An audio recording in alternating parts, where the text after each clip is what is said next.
المزيد من الحديث والمتابعة ينضم إلينا من الدوحة السيد وائل فطوش المحلل الرياضي. صباح الخير وأهلا بك معنا في القاهرة الإخبارية. يعني في البداية، كيف ترى رحيل سيموني إنزاغي عن تدريب انتر ميلان؟ نعم، تحياتي لكم ولكل المشاهدين.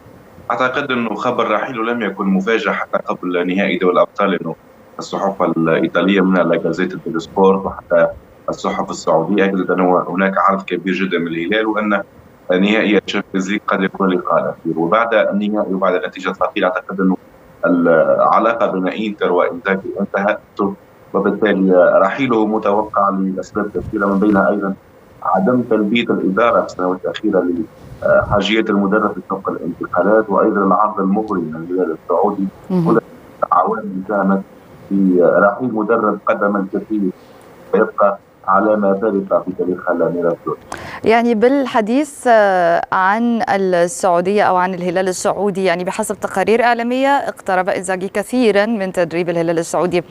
في أو من وجهة نظرك، يعني كيف ترى هذه الخطوة للمدرب ولنادي الهلال الذي يستعد للمشاركة في كأس العالم للأندية وبعد أيام؟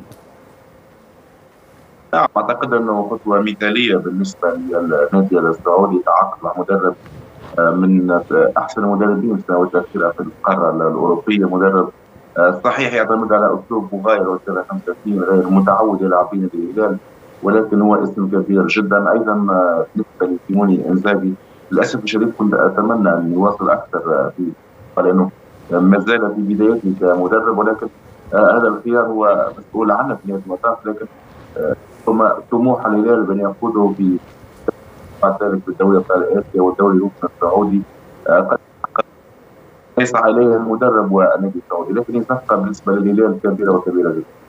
وبهذه الإجابة، يعني هل استحق من وجهة نظرك أيضا إنزاغي الرحيل عن الإنتر؟